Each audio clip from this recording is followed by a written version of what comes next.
So a very, very quick... where's that flip chart paper, the sheet? Do you want to do it? No.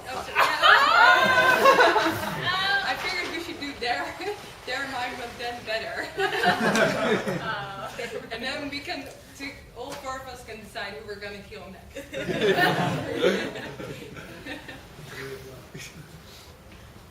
Okay. So...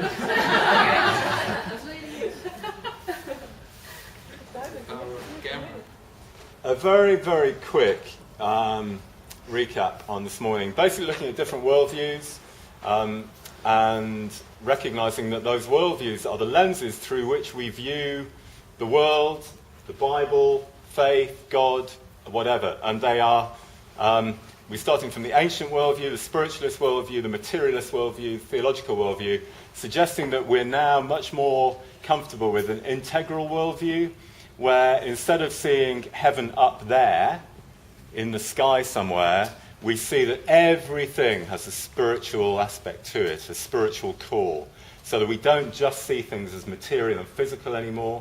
We see the spiritual and the material intricately and intimately bound up together. So if we're going to deal with structures and institutions and organizations, we don't just deal with them as organizations, but we also deal with the spirituality of them, the essence of them, the life of them. And those kind of powers are things like economic powers, or organizations, or clubs, or social groups, or economic powers, or whatever it might be. And what I did this morning was basically taking most stuff from a guy called Walter Wink, who's probably written more about the powers than anybody else, and lots of people quote him. And Wink's suggestion is that, and taking from Paul in Colossians particularly, that those powers were created by God for our good, to mediate the love of God for human flourishing to us. So we can't live without structures and organization and things to organize ourselves living together.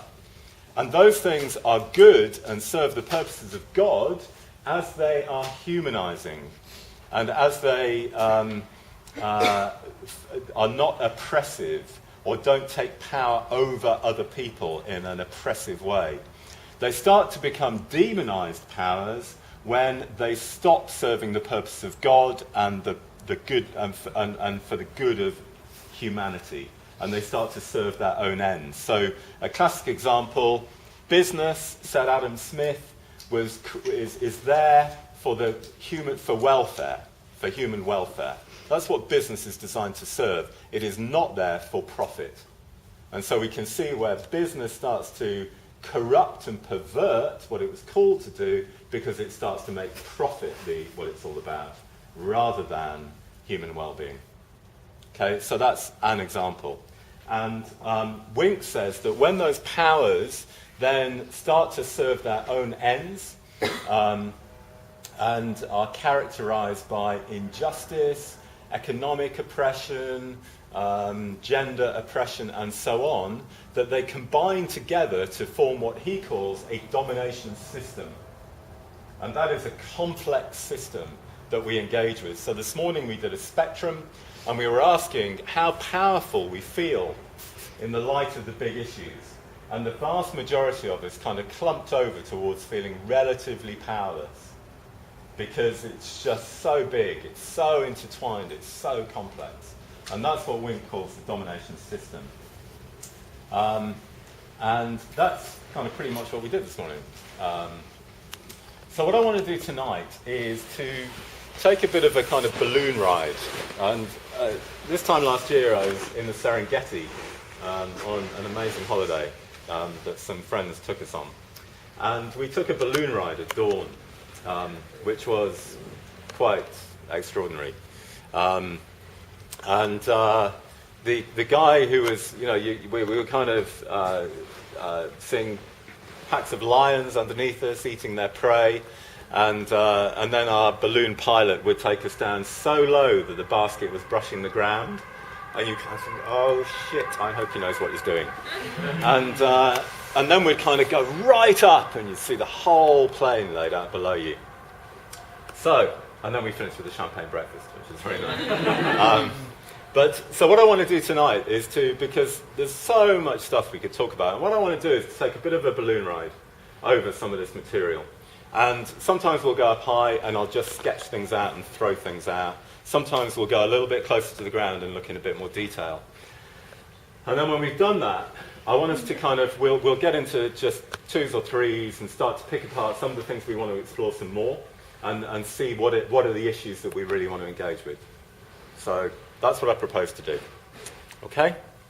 So we're going to start with a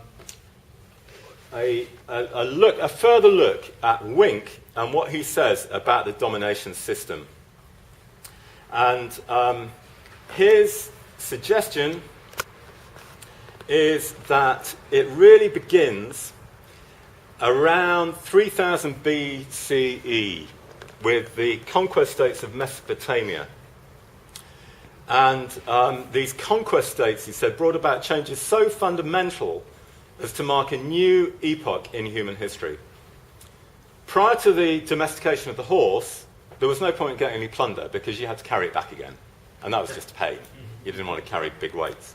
Once you get the horse and the wheel, conquest becomes very lucrative. It's worth going to invade neighboring tribes or towns or villages because then you can bring the plunder back with you. And what that means is that plunder includes the seizure of desirable females as slaves, concubines' wives, and sexual toys. Male captives, on the other hand, generally unreliable, so were killed. Women, much better. The numerical excess of females depreciated the value of all females, and the system of patriarchy was either born or greatly expanded. As warfare became the central preoccupation of states, taxation becomes necessary in order to support a standing army, a warrior caste, and an aristocracy. Around 3000 BC, we encounter evidence of warfare on a grand scale. Social systems become hierarchical, authoritarian, and patriarchal. Women deprived of the right both to speak their minds and to control their bodies. No matter how high in the patriarchal system a woman might rise, she was always controlled by men sexually and reproductively. Every class had 2 tiers, one for men, one for women. Power lost by men through submission to a ruling elite was compensated for by power gained over women, children, hired workers, slaves, and the land. In the increased violence and brutality of the new order, it was the interest of women to seek out a male protector and economic supporter, but the price they paid was sexual servitude, undervalued domestic labour, and subordination to their husbands in all matters, even those once regarded as the domain of women. As a fringe benefit, women were permitted to exploit men and women in races or classes lower than their own. Those in power created or evolved new myths to socialise women, the poor and captives, into their now inferior status. Priesthoods, backed up by armies, courts of law and executioners, inculcated in people's minds the fear of terrible, remote and inscrutable deities. Wife-beating and child-beating began to be seen as not only normal, but a male right. Evil was blamed on women. In culture after culture, human destiny was driven in a direction that few would have consciously chosen. Plunder from conquest gave rise to new classes of aristocrats and priests who produced nothing. Their survival depended on ever new conquests. Societies found themselves locked in a struggle for dominance from which no one could escape. Defense against a powerful aggressor required a society to become more like the society that threatened it. If the attackers wielded swords and their victims had only hoes, it became a matter of urgency that the victims armed themselves with the newest weapons. Once the spiral of violence had begun, no one was free to choose peace, but anyone can impose upon all the necessity for power, and so on. Domination system, ancient. And every domination system is backed up by what he calls the myth of redemptive violence, and which is the real myth of the modern world.